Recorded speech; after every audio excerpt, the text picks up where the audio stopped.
Blanc Murmure est un centre d'expression et de créativité en art plastique avec des adultes, des enfants et des personnes n'ayant aucun prérequis dans le domaine.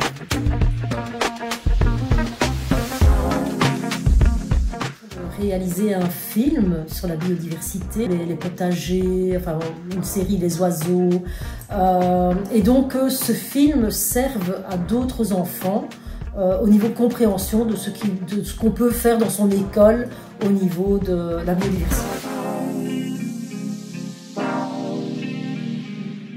Donc les grands sont vraiment passés par le scénario, le storyboard, ils ont créé les images, ils ont animé, donc ils sont quand même passés assez dans toutes les parties de construction d'un film. Les plus petits aussi, mais disons que par rapport, je les ai aidés à créer le scénario à partir de leur imaginaire. Donc ils avaient quand même appris avec leur professeur ce dont ils devaient parler, la récupération de l'eau, entre autres pour eux. Et donc je posais des questions, et en fonction des questions, on construisait le scénario au fur et à mesure. C'est très gai, c'est très dans les murs et hors murs, donc de les faire sortir de leur établissement et de découvrir notre lieu aussi. Donc j'ai découvert leur lieu, ils ont découvert mon lieu, et tu voyais vraiment qu'ils étaient très très contents parce que justement ils ont vu des locaux différents, ils ont vu le matériel qui était là, et je pense que c'était un plaisir pour eux aussi de se déplacer chez nous.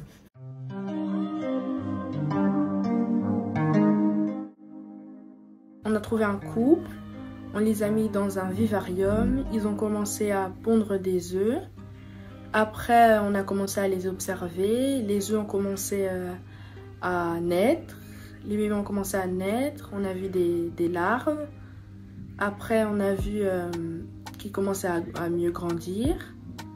Après, on les a vus manger et tout. Qu'est-ce que ça mange, de coccinelle? Des pucerons.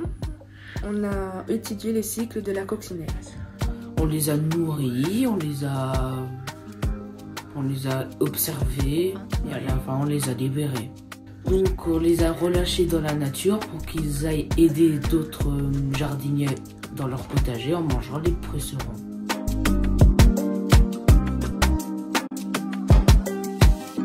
Mettez le dessin sous un appareil, puis après on prenait une photo, puis après on l'a déplacé, puis après on reprenait une photo. J'ai quand même préféré la partie technique où il fallait bouger les images et prendre les photos parce qu'en fait j'ai jamais fait ça de ma vie. On a dessiné des oiseaux, des nichoirs, des hôtels à insectes et des insectes. Il y avait un grand appareil photo avec un grand éclairage et on devait être en binôme de 2. Et j'avais mon ami qui devait appuyer sur une photo pour me dire que c'était bon. Et il faut faire bouger, le dessin, puis après le faire prendre une photo, et puis après le rebouger, reprendre une photo et le rebouger. On a d'abord dessiné, puis on a des petites machines qu'on bougeait les mains pour faire avec les pinceaux. On a bougé et à chaque fois on devait faire avec une petite machine des photos. Mettons la gouttière dans le nuage. Encore. Mettons la gouttière dans le nuage. Imaginez, là, il y a une feuille. Je place une voiture en jouet. Je mets là, sur la voiture. Clac, je prends une photo. Puis je la bouge un tout petit peu. Je reprends une photo. Et c'est comme si la voiture, elle faisait ça.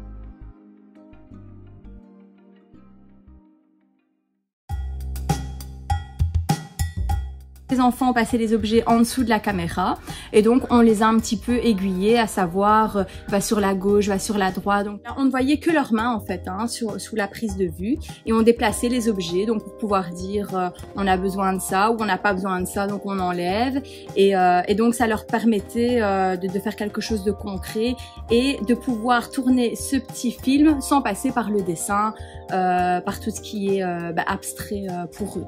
Par contre, on est venu avec des petites techniques du style, nous avons quand même écrit en braille par exemple les prénoms des enfants, et avec la mine de plomb, on est venu frotter sur le prénom pour faire ressortir le braille, donc pour avoir quand même cette petite touche spécifique par rapport à nos brailles.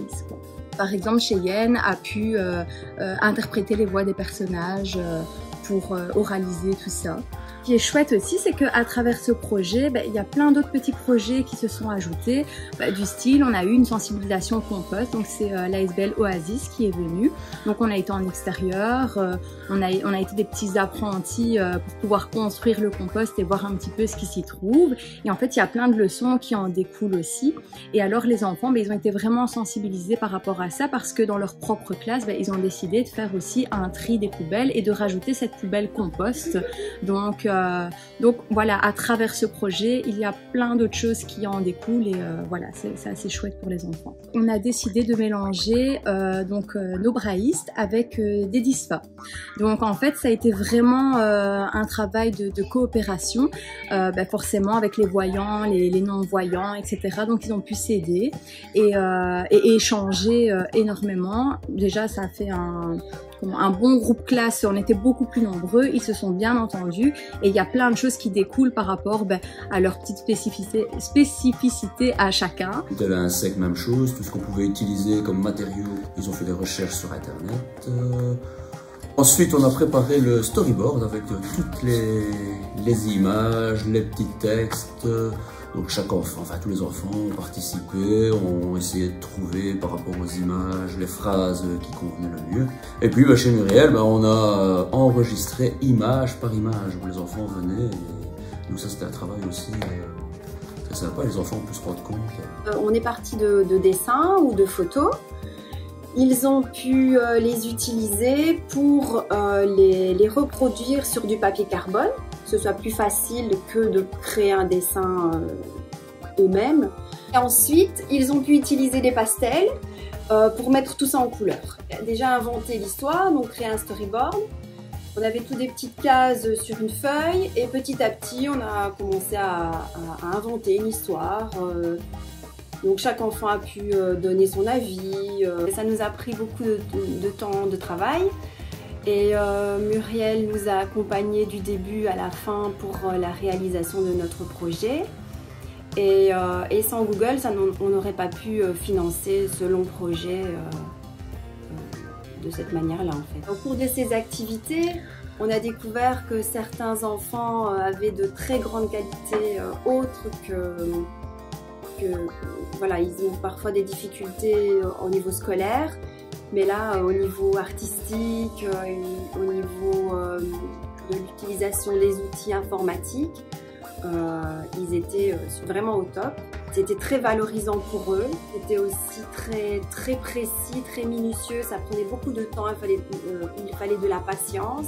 Ils ont vraiment mis vraiment toutes leurs qualités en avant et c'était vraiment impressionnant pour nous de remarquer ça. En fait.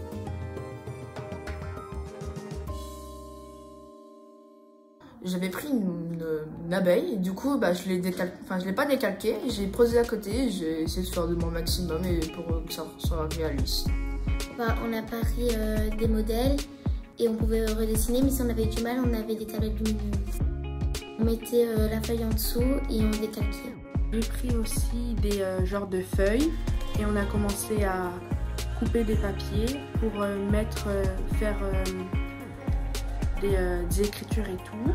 On a mis les prénoms en braille, on a mis de la poudre noire. Chacun donne ses idées et après on se dit ah oui cette idée là on devrait la mettre à ce moment là pour que ça fasse un plan comme si la fourmi tombait dans un piège et enfin c'était vraiment amusant je trouve, c'était bien.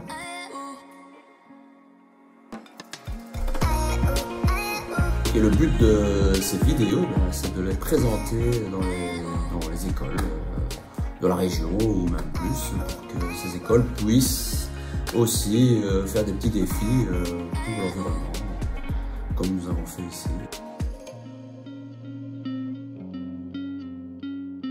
Donc hélas, je ne suis pas là aujourd'hui parce que je suis en animation, mais je vous embrasse très très fort, j'ai adoré travailler avec vous et je pense bien souvent. Gros bisous.